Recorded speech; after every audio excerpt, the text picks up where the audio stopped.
Kichcha 47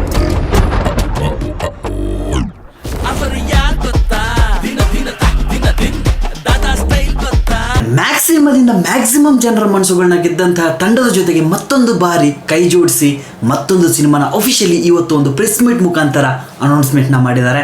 at the same time ಒಂದು ಸಣ್ಣ motion poster ಅಥವಾ ಗ್ಲಿಮ್ಸ್ ಅಂತಾನೂ ಅನ್ಕೋಬಹುದು, ಅದನ್ನ ಸಹ ರಿಲೀಸ್ ಮಾಡಿದ್ದಾರೆ.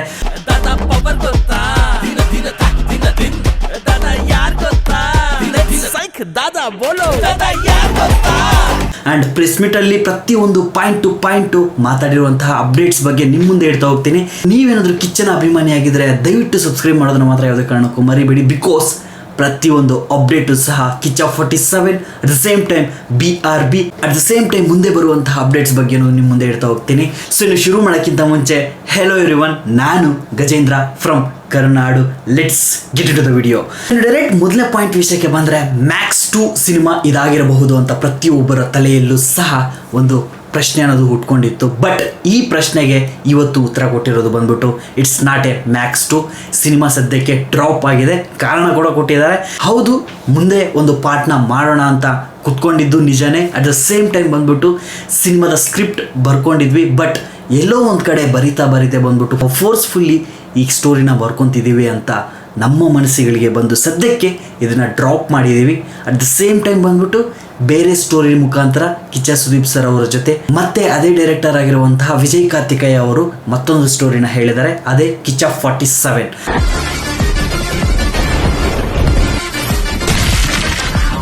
ಸೊ ಸ್ವಲ್ಪ ಸ್ಲೋ ಆಗಿ ಮಾತಾಡ್ತಿದ್ದೀನಿ, ಸ್ವಲ್ಪ ಅಡ್ಜಸ್ಟ್ ಮಾಡ್ಕೊಳ್ಳಿ. ಬಿಕಾಸ್ ಇವಾಗ ಶೂಟ್ ಮಾಡ್ತಿರೋದು ಬಂದ್ಬಿಟ್ಟು ಅರೌಂಡ್ 12 o'clock midnight. ಸ್ವಲ್ಪ ಅಡ್ಜಸ್ಟ್ ಮಾಡ್ಕೊಳ್ಳಿ. ನೆಕ್ಸ್ಟ್ ಪಾಯಿಂಟ್ ಬಂದ್ಬಿಟ್ಟು Vijay Kartikeya director and music director ಬಂದ್ಬಿಟ್ಟು ನಮ್ಮ ಅಜನೀಶ್ ಲೋಕನಾಥ್. ಸೊ ಬಿಟ್ಟಿರುವಂತಹ ಕ್ಲಿಮ್ಸಲ್ಲಿ ಅಜನೀಶ್ ಲೋಕನಾಥ್ ಅವರ ಮ್ಯೂಸಿಕ್ಕು ಬಂಬಾಟ್ ಅಂತಲೇ ಹೇಳ್ತೀನಿ. ಆ್ಯಂಡ್ ದಾದಾ ಬಗ್ಗೆ ಸಣ್ಣದಾದಂತಹ ಒಂದು ಜುಲಕ್ನ ಬಿಟ್ಟಿದ್ದಾರೆ. ಪ್ರತಿಯೊಬ್ಬರ ಮೈಂಡಲ್ಲೂ ಅದು ಕುತ್ಕೊತಾ ಇದೆ ಆ್ಯಂಡ್ ಖುಷಿ ಪಡ್ತಾ ಇದ್ದಾರೆ. ಆ್ಯಂಡ್ ಎಲ್ಲ ಸೋಷಿಯಲ್ ಮೀಡಿಯಾಗಳಲ್ಲೂ ಸಹ ಸದ್ದು ಮಾಡ್ತಾ ಇದೆ ಆ ಮ್ಯೂಸಿಕ್ ಮಾತ್ರ. Again coming to the Vijay Karthikeya, first debut movie ಬಂದ್ಬಿಟ್ಟು ಮ್ಯಾಕ್ಸ್ ಆಗಿತ್ತು. ಆ್ಯಂಡ್ ಮ್ಯಾಕ್ಸ್ 2 ಮಾಡಬಹುದು ಅಂತ ಅನ್ಕೊಂಡಿದ್ದಕ್ಕೆ ಒಂದು ಪುಲಿ ಸ್ಟಾಪ್ ಬಂತು. ಸೊ ಮತ್ತೊಮ್ಮೆ ಅವರ ಆಕ್ಷನ್ ಕಟ್ಟಲ್ಲೇ ಮತ್ತೊಂದು ಸಿನಿಮಾ ಲೋಡ್ ಆಗ್ತಾ ಇದೆ. ಆ್ಯಂಡ್ ಸಿನಿಮಾದ ಶೂಟಿಂಗ್ ಬಂದ್ಬಿಟ್ಟು ಇದೇ ಜುಲೈ 7ನೇ ತಾರೀಕಿಂದ ಚೆನ್ನೈಯಲ್ಲಿ ಶೂಟ್ ನಡೀತಾ ಇದೆ ಅಂತ ಸ್ವತಃ ಕಿಚ್ಚ ಸುದೀಪ್ ಸರ್ ಅವರೇ ಅನೌನ್ಸ್ಮೆಂಟ್ನ ಮಾಡಿದ್ದಾರೆ. ಆ್ಯಂಡ್ ಇನ್ನು ಪ್ರೊಡಕ್ಷನ್ ಹೌಸ್ ಚೇಂಜ್ ಆಗಿದೆ. ಧಾನು ಸರ್ ಅವರು ಮ್ಯಾಕ್ಸ್ ಸಿನಿಮಾಗೆ ಪ್ರೊಡ್ಯೂಸ್ ಮಾಡಿದ್ರು. ಬಟ್ ಸತ್ಯಜ್ಯೋತಿ ಫಿಲಿಮ್ಸ್ ಅವರು ಬಂದ್ಬಿಟ್ಟು ಈ ಸಿನಿಮಾನ ಪ್ರೊಡ್ಯೂಸ್ ಮಾಡ್ತಿದ್ದಾರೆ. At the same time Cheran ಅವ್ರ ಜೊತೆ ಒಂದು ಲಾಸ್ಟ್ ಇಯರ್ ಒಂದು ಅನೌನ್ಸ್ಮೆಂಟ್ ಬಂದಿತ್ತು, ಅದು ಸತ್ಯಜ್ಯೋತಿ ಪ್ರೊಡಕ್ಷನ್ ಹೌಸ್ ಕಡೆಯಿಂದ. ಆ ಸಿನಿಮಾ ಸಹ ಸದ್ಯಕ್ಕೆ ಡ್ರಾಪ್ ಆಗಿದೆ. ಸದ್ಯದ ಪರಿಸ್ಥಿತಿಗೆ ಆ ಸ್ಟೋರಿ ಬೇಕಾಗಿಲ್ಲ ಅನ್ನೋದು ಒಂದು ರೀಸನ್ಗೆ ಡ್ರಾಪ್ ಔಟ್ ಮಾಡಿದ್ದೀನಿ ಅಂತ ಹೇಳಿದ್ದಾರೆ ಕ್ಲಿಯರ್ ಕಟ್ಲಿ. ಇನ್ನು ಸುಮಾರು ಪಾಯಿಂಟ್ಸ್ ಇದಾವೆ, ಸ್ವಲ್ಪ ಫಾಸ್ಟ್ ಆಗಿ ಕವರ್ ಅಪ್ ಮಾಡ್ತಾ ಹೋಗೋಣ. ಫಸ್ಟ್ಲಿ ಬಂದ್ಬಿಟ್ಟು ಹೀರೋಯಿನ್ ಇರುವಂತೆ ಈ ಸಿನಿಮಾದಲ್ಲಿ ಬಂದ್ಬಿಟ್ಟು ಕಿಚ್ಚ ಸುದೀಪ್ ಸರ್ ಅವ್ರಿಗೆ. ಸೊ ಇದು ಸ್ವಲ್ಪ ಅಭಿಮಾನಿಗಳಿಗೆ ಡಿಸಪಾಯಿಂಟ್ ಆಗಬಹುದು ಅಂತ ನನ್ನ ಅನಿಸಿಕೆ. ಅಟ್ ದ ಸೇಮ್ ಟೈಮ್ ಬಂದ್ಬಿಟ್ಟು ಜಾಸ್ತಿ ಏನು ಡಿಸಪಾಯಿಂಟ್ಮೆಂಟ್ ಆಗಕ್ಕೆ ಹೋಗ್ಬಿಡಿ. ಬಿಕಾಸ್ ಸ್ಟೋರಿಗೆ ಒಂದು ಹೀರೋಯಿನ್ ಪಾತ್ರವನ್ನ ವಿಜಯ್ ಕಾರ್ತಿಕ್ ಅವರು ಬರ್ಕೊ ಬಂದಿದ್ರು ಸಹ ಕಿಚ್ಚ ಸುದೀಪ್ ಸರ್ ಅವರು ಬೇಕಾಗಿಲ್ಲ, ಹೀರೋಯಿನ್ ಪಾತ್ರಕ್ಕೆ ಇಲ್ಲಿ ಸ್ಪೇಸ್ ಇಲ್ಲ, ಸೊ ದಯವಿಟ್ಟು ಇದನ್ನ ರಿಮೂವ್ ಮಾಡೋಣ ಅಂತ ಅವರ ಕರೆಕ್ಷನ್ಸ್ ಅಲ್ಲಿ ರಿಮೂವ್ ಮಾಡಿದ್ದಾರೆ. ಅಂದ್ರೆ ಜಾಸ್ತಿ ಏನು ತಲೆ ಕೆಡಿಸ್ಕೊಳ್ಳೋ ಅವಶ್ಯಕತೆ ಇಲ್ಲ. ಬಿಕಾಸ್ ಸ್ಟೋರಿ ಇಂಪಾರ್ಟೆಂಟ್ ಆಗುತ್ತೆ. ಹೀರೋಯಿನ್ ಇದಾರಾ ಅಥವಾ ಬ್ಯೂಟಿ ಇದಾರಾ ಅಥವಾ ಐಟಮ್ ಸಾಂಗ್ ಇದೆಯಾ ಅನ್ನೋದು ಲೆಕ್ಕಕ್ಕೆ ಬರೋದಿಲ್ಲ. ಎಷ್ಟೇ ಸುಂದರಿಯಾಗಿರ್ಲಿ, ಸುಂದರವಾಗಿರ್ಲಿ, ಏನೇ ಆಗಿರ್ಲಿ, ನನಗೆ ಕಟ್ಕೊಂಡು ಏನಾಗಬೇಕಾಗಿದೆ. ಸೊ ಜಾಸ್ತಿ ತಲೆ ಕೆಡಿಸ್ಕೊಳಕ್ಕೆ ಹೋಗಬೇಡಿ. ಸೊ ನೆಕ್ಸ್ಟ್ 2025 ಡಿಸೆಂಬರ್ 25ಗೆ ಪ್ಲಾನ್ ಮಾಡ್ತಿದ್ದೀವಿ. It's not possible but will try our best ಅನ್ನೋ ಮಾತನ್ನ ಇವತ್ತು ಕಿಚ್ಚ ಸುದೀಪ್ ಸರ್ ಅವರು ಪ್ರೆಸ್ ಮೀಟಲ್ಲಿ ಮಾತಾಡಿದ್ದಾರೆ. ಇದು ತುಂಬಾ ಖುಷಿ ಆಯಿತು. ಬಿಕಾಸ್ ಒಂದು ಬಿಗ್ ಸ್ಟಾರ್ಸ್ಗೆ ಬಂದ್ಬಿಟ್ಟು ಒಂದು ಬಿಗ್ ಸಿನಿಮಾದಿಂದ ಅಂದರೆ ಪ್ಯಾನ್ ಇಂಡಿಯಾ ಅನ್ನೋ ಒಂದು ಗುಂಗಲ್ಲಿ ಬಿದ್ದು ಸುಮಾರು 2 ರಿಂದ 3 ವರ್ಷಗಳ ತನಕ ಅಭಿಮಾನಿಗಳನ್ನ ಕಾಯಿಸೋ ಒಂದು ಇದಿದೆಯಲ್ಲ, ಅದು ತುಂಬಾ ಹರ್ಟ್ ಆಗುತ್ತೆ. ಬಿಕಾಸ್ 2 ವರ್ಷ 3 ವರ್ಷ ತಗೊಂಡು ನೀವು ಸಿನಿಮಾ ಮಾಡಿ ಅದು ಹಿಟ್ ಆಗುತ್ತೋ ಫ್ಲಾಪ್ ಆಗುತ್ತೋ ಅದು ಸೆಕೆಂಡ್ರಿ. ಬಟ್ 2 ರಿಂದ 3 ವರ್ಷಗಳ ತನಕ ನಿಮ್ಮ ಅಭಿಮಾನಿಗಳು ಕಾಯ್ತಾ ಇದ್ದಾರೆ ಅಂದರೆ ಇದಕ್ಕಿಂತ ಬೇರೆ ಶಿಕ್ಷೆ ಕೊಡೋಕ್ಕಾಗುತ್ತಾ ನಿಮ್ಮ ಅಭಿಮಾನಿಗಳಿಗೆ ಹೇಳಿ? ಸೊ ಆದಷ್ಟು ಬೇಗ ಕನ್ನಡ ಇಂಡಸ್ಟ್ರಿಯಲ್ಲಿರುವಂಥ ಬಿಗ್ ಸ್ಟಾರ್ಸು ಆದಷ್ಟು ಬೇಗ ಸಿನಿಮಾಗಳನ್ನ ತೆರೆ ಮೇಲೆ ತಗೋಬರ್ಲಿ ಅಂತ ನನ್ನ ಇದ್ರ ಮುಖಾಂತರ ಕೋರ್ಕೊಳ್ತಾ.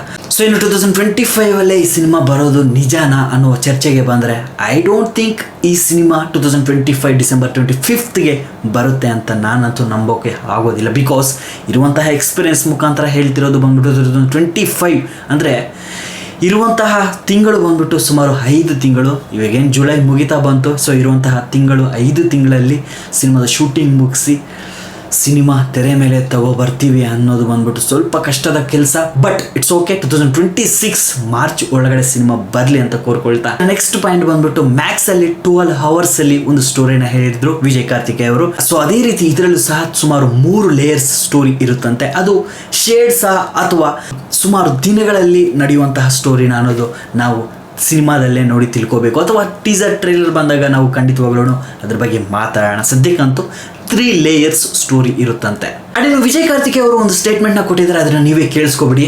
10 minutes ಸೀನ್ ಇದೆ, ಥಿಯೇಟರ್ ಮರಣ ಮೋಸ ಆಗೋದು. ಕೇಳಿಸ್ಕೊಂಡ್ರಲ್ಲ, ಫಸ್ಟ್ 10 minutes ಮರಣ ಮಾಸ್ ಆಗುತ್ತಂತೆ. ಸೊ ಕಾದು ನೋಡೋಣ. ಈ ಸಿನಿಮಾದಲ್ಲಿ ಬಂದ್ಬಿಟ್ಟು 4 to 5 ಸಾಂಗ್ಸ್ ನ ಪ್ಲಾನಿಂಗ್ ಮಾಡ್ಕೊಂಡಿದ್ದಾರೆ ಅಂತ ಅಜನೀಶ್ ಲೋಕನಾಥ್ ಅವರು ಹೇಳಿರುವಂತಹ ಒಂದು ಸುದ್ದಿ.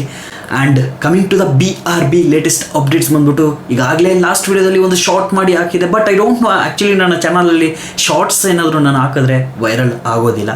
ಸುಮಾರು 100ರಿಂದ 200 ವ್ಯೂಸ್ ಆಗುತ್ತೆ. ಇಟ್ಸ್ ಓಕೆ, ಅಲ್ಲಿ ಅದನ್ನು ಸಹ ಇಲ್ಲೇ ಕವರ್ ಅಪ್ ಮಾಡ್ತೀನಿ. BRB ಲೇಟೆಸ್ಟ್ ಅಪ್ಡೇಟ್ಸ್ ಬಂದ್ಬಿಟ್ಟು ಸದ್ಯಕ್ಕೆ ಫಸ್ಟ್ ಶೆಡ್ಯೂಲ್ ವ್ರ್ಯಾಪ್ ಆಗಿದೆ ಆ್ಯಂಡ್ ಸೆಕೆಂಡ್ ಶೆಡ್ಯೂಲು ಆದಷ್ಟು ಬೇಗ ಅದ್ರ ಬಗ್ಗೆನೂ ಅಪ್ಡೇಟ್ಸ್ ಬಂದರೆ ನಿಮಗೆ ತಿಳಿಸ್ಕೊಡ್ತೀನಿ. ಬಟ್ BRB ಸಿನಿಮಾದ ಕತೆ ಏನಾಗುತ್ತೆ, ಇಲ್ಲಿ ಒಂದು ಕಡೆ ಬಂದ್ಬಿಟ್ಟು ಬಿಗ್ ಬಾಸ್, ಇನ್ನೊಂದು ಕಡೆ ಬಂದ್ಬಿಟ್ಟು ಇವಾಗ ಕಿಚ್ಚ 47 ಅನ್ನೋದನ್ನ ಅನೌನ್ಸ್ಮೆಂಟ್ ಮಾಡಿದ್ದಾರೆ. ಸುಮಾರು 3 ಕಡೆ ಕೆಲಸ ಮಾಡಬೇಕು ಆ್ಯಂಡ್ ಆ ಕೆಲಸ ಅಚ್ಚುಕಟ್ಟಾಗಿ ಮಾಡಬೇಕು ಅಂದರೆ ಕಷ್ಟನೇ ಇರುತ್ತೆ. ಬಟ್ ನಿಭಾಯಿಸ್ತೀನಿ ಅನ್ನುವ ಧೈರ್ಯ ಕಿಚ್ಚ ಸುದೀಪ್ ಸರ್ ಅವ್ರಿಗೆ ಇದ್ದಾಗ ಅಭಿಮಾನಿಗಳಾಗಿ ನಾವು ಪ್ರೋತ್ಸಾಹ ಮಾಡೋದ್ರಲ್ಲಿ ತಪ್ಪೇ ಇಲ್ಲ.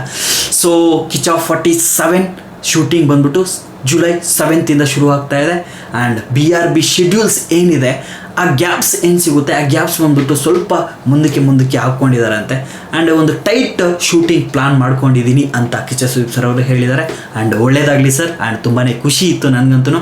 ಆ್ಯಂಡ್ ಬಿಗ್ ಬಾಸ್ ವಿಷಯಕ್ಕೆ ಬಂದರೆ ಸೆಪ್ಟೆಂಬರ್ ಎಂಡಿಂಗಲ್ಲಿ ಶುರು ಆಗ್ತಾ ಇದೆ ಅಂತ ಒಂದು ಸುದ್ದಿ ಬರ್ತಾ ಇದೆ, ಅಥವಾ ಅಕ್ಟೋಬರ್ ಫಸ್ಟ್ ವೀಕ್ ಅಲ್ಲಿ ಶುರು ಆಗುತ್ತೆ ಅನ್ನುವ ಒಂದು ಮಾಹಿತಿ ಇದೆ. To be honest, Kichcha Sudeep sir ಅವರು ತಗೊಂಡಿರುವಂತಹ ನಿರ್ಧಾರ ಸ್ವಲ್ಪ ನನಗೆ ಇಷ್ಟ ಆಗಿರಲಿಲ್ಲ. ಅದಕ್ಕೆ ರೀಸನ್ನೇ ಬಂದ್ಬಿಟ್ಟು cinema, because we are all cine lovers. Kichcha Sudeep sir ಅವರೇ ಹೇಳ್ಕೊಂಡಿರುವಂತಹ ಒಂದು ಬಿಗ್ಗೆಸ್ಟ್ ಸ್ಟೇಟ್ಮೆಂಟ್, 18 ತಿಂಗಳಲ್ಲಿ 2 ಸಿನಿಮಾಗಳನ್ನ ನಾನು ಕೊಡ್ತೀನಿ ಅಂತ. ಅದು ಈ ವರ್ಷದಲ್ಲಿ ಒಂದು ಸಿನಿಮಾ ಬರಲಿ, ಬರುವಂತಹ ನೆಕ್ಸ್ಟ್ 2026 ಮತ್ತೊಂದು ಸಿನಿಮಾ ಬರಲಿ ಅಂತ ಮನಸ್ಫೂರ್ತಿಯಾಗಿ ಕೋರ್ಕೊಳ್ತಾ. ಆ್ಯಂಡ್ ಇನ್ನೂ ಏನಾದರೂ ಅಪ್ಡೇಟ್ಸ್ನ ಮಿಸ್ ಮಾಡಿದರೆ ದಯವಿಟ್ಟು ಕಮೆಂಟ್ ಬಾಕ್ಸಲ್ಲಿ ಬರೋದನ್ನ ಮಾತ್ರ ಯಾವುದೇ ಕಾರಣಕ್ಕೂ ಮರಿಬೇಡಿ ಅಂತ ಹೇಳ್ತಾ, ಸಬ್ಸ್ಕ್ರೈಬ್ ಮಾಡ್ರಪ್ಪ. ಸಬ್ಸ್ಕ್ರೈಬ್ ಮಾಡದೆ ನೀವು ಇಲ್ಲಿ ತನಕ ವಿಡಿಯೋ ನೋಡಿದ್ದೀರಾ ಅಂದರೆ ನಿಮ್ಮ ಪಾದಕ್ಕೆ ಶರಣು ಅಂತಲೇ ಹೇಳ್ತೀನಿ. ಸಬ್ಸ್ಕ್ರೈಬ್ ಮಾಡ್ಕೊಳ್ಳಿ. ಸೊ ಸಿಗೋಣ ನೆಕ್ಸ್ಟ್ ಒಂದು ಒಳ್ಳೆಯ ವಿಡಿಯೋ ಮುಖಾಂತರ. ಸುಮ್ಮನೆ ವಿಡಿಯೋಸ್ ಮಾಡಿ ನಿಮಗೆ ತಲೆಗೆ ಶೂಟ್ ಹಾಕೋದು ನನಗೆ ಇಷ್ಟ ಇಲ್ಲ. ಅಟ್ ದ ಸೇಮ್ ಟೈಮ್ ನಾನು ಸಹ ಕೆಲಸಗಳ ಒತ್ತಡಗಳಿಂದ ತುಂಬಾ ಒಂದು ಡಿಆಕ್ಟಿವ್ ಆಗೋಗಿದ್ದೀನಿ. ಅಂದರೆ ವಿಡಿಯೋಗಳು ಸರಿಯಾಗಿ ಬರ್ತಾ ಇಲ್ಲ. ಆ್ಯಂಡ್ ಅಭಿಮಾನಿಗಳು ತುಂಬಾ ಮೆಸೇಜಸ್ನ ಮಾಡ್ತಿದ್ದಾರೆ, ಕಿಚ್ಚ ಸುದೀಪ್ ಸರ್ ಅವರ ಅಭಿಮಾನಿಗಳು ಆ್ಯಂಡ್ ಎಲ್ಲ ಸ್ಟಾರ್ಸ್ ಅಭಿಮಾನಿಗಳು ವಿಡಿಯೋಸ್ ಮಾಡಿ ಅಂತ. ಸೊ ಡಿಸಪಾಯಿಂಟ್ ಅಂತೂ ಖಂಡಿತ ಮಾಡಲ್ಲ. ಸಬ್ಸ್ಕ್ರೈಬ್ ಮಾಡ್ಕೊಳ್ಳಿ. And this is my promise. Love you all. Next ವಿಡಿಯೋಲಿ ಸಿಗ್ತೀನಿ. ಅಪ್ಪ ಅಮ್ಮನ ಚೆನ್ನಾಗಿ ನೋಡ್ಕೊಳ್ಳಿ. ಯಾವುದಾದ್ರೂ ಮಿಸ್ ಮಾಡಿದ್ರೆ ದಯವಿಟ್ಟು ಕಮೆಂಟ್ ಬಾಕ್ಸಲ್ಲಿ ಪಿನ್ ಮಾಡ್ತೀನಿ. ಡೆಫಿನೆಟ್ಲಿ ಅದನ್ನು ಬರೆಯೋದನ್ನು ಮಾತ್ರ ಮರಿಬೇಡಿ.